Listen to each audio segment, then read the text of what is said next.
Good morning. Today I'm going to teach you how to make homemade manicotti. I make the shells myself and the filling. This recipe comes from my mother, and she got it from her mother, and so it's a North End traditional recipe and technique. We'll start with looking at the recipe and the ingredients.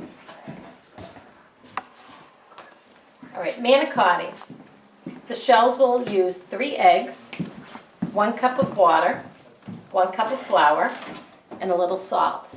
The filling will be 1 pound of ricotta cheese. I use part skim, 2 eggs, 1/2 cup grated cheese, and 1/4 cup fresh parsley chopped.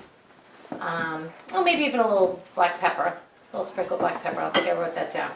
We're going to mix the shell ingredients well until smooth and then continue with the recipe on how to apply them to the griddle to make very thin shells. So we're going to start over here. I have 3 eggs.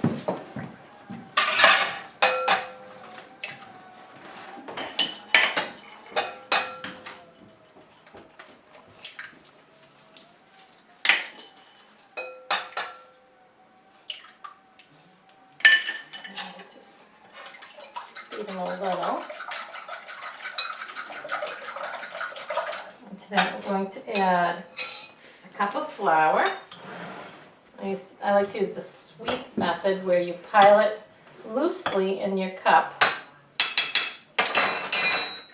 and sweep to level it, so you have exactly 1 cup, which is important when baking. A little salt, I use very little, and a cup of water.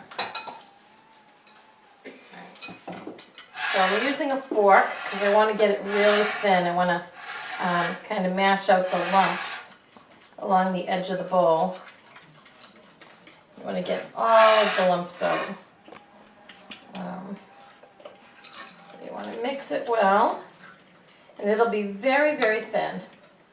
So this might take a couple minutes to work the lumps out, but it's really important because they're so thin you can't really have any lumps in it. So just keep stirring and working out the lumps. Alright.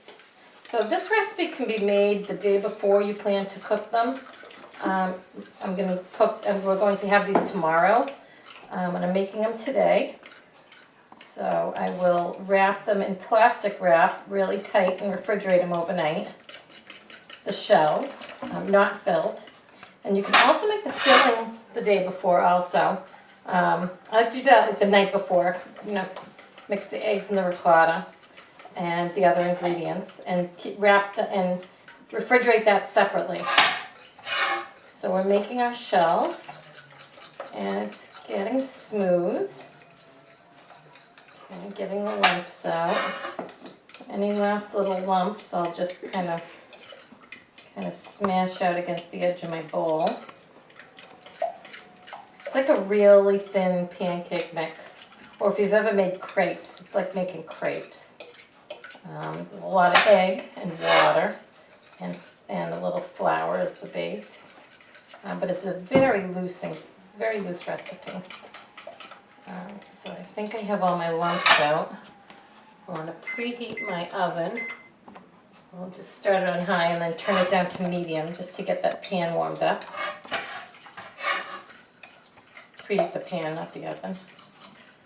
And I learned this by watching my mom for many years and then trying it myself, with her around.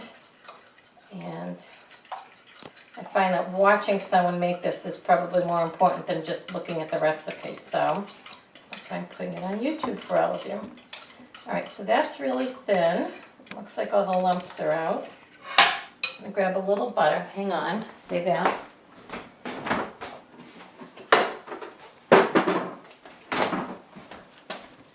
Put a little butter on the pan and that's all I'll need for the whole recipe.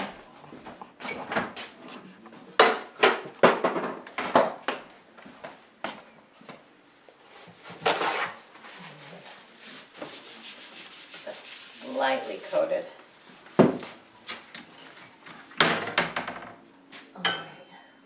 So as we wait for the pan to heat up, we can review the rest of the recipe. We're going to read down. Mix the shell ingredients until smooth. On a medium-hot non-stick griddle, spoon a full tablespoon of the shell mixture. Using the back of the spoon, apply slight pressure in circles, spreading the mixture thinly to approximately 5 inches. Make shells 2 at a time, removing when top looks mostly cooked with a plastic spatula.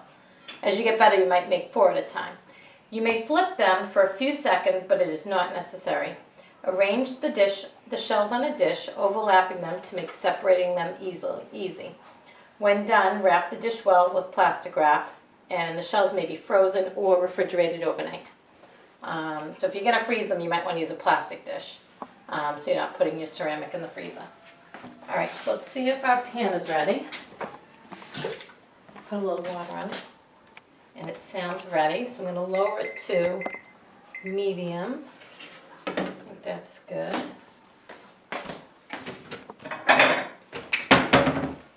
Okay, so my dish, I have a batch I already did earlier this morning. Get my tablespoon. Alright, so I use a simple tablespoon, and I like to keep mixing this so it doesn't settle. And I'm going to take with my tablespoon 1 full tablespoon and gently spread it out. Only use a couple turns. You don't want to touch the pan. You just want to spread the mixture thinner. And sometimes it takes a while to get the technique right. You have to do it quickly because as soon as you put it on, it starts cooking. You just wait a minute, maybe even less, until it looks like the moisture is off. And then I put them in my dish. You can flip them for a couple seconds if you want, but it's really not necessary. And I overlap them on my dish, just like that. A little hot. So we'll try that again. So I get a full tablespoon, and I quickly spread it out. A full tablespoon, couple strokes, spread it thin.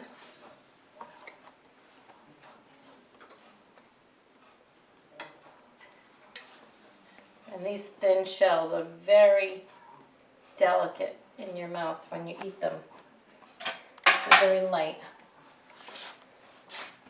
I'm going to watch the moisture cook off. You can flip them for a couple seconds if you want. Overlap them on your dish.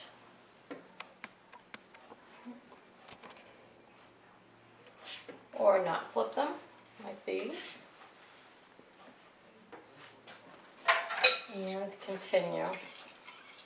So my stove's on 5.5. Seems good. You don't want to touch them too much, and as you keep trying, you get better and better at making them big enough and thin enough.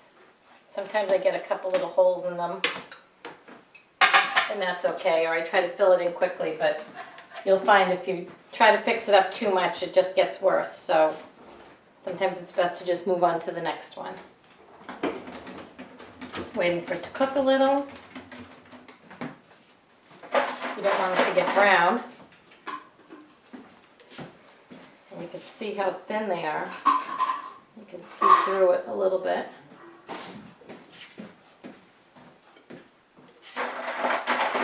And I keep overlapping.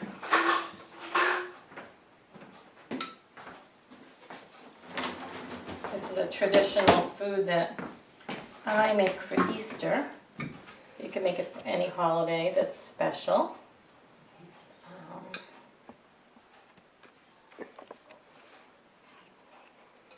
I'm making this for tomorrow.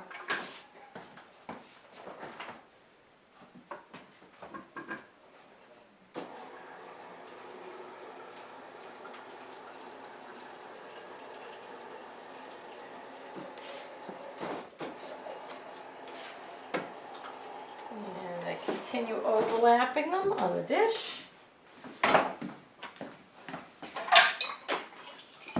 And as you can see, I'm almost halfway done already with my batter. Altogether, it might take a half hour. Probably even less, really. Okay, we'll work on that. And that's how I make manicotti. Bye.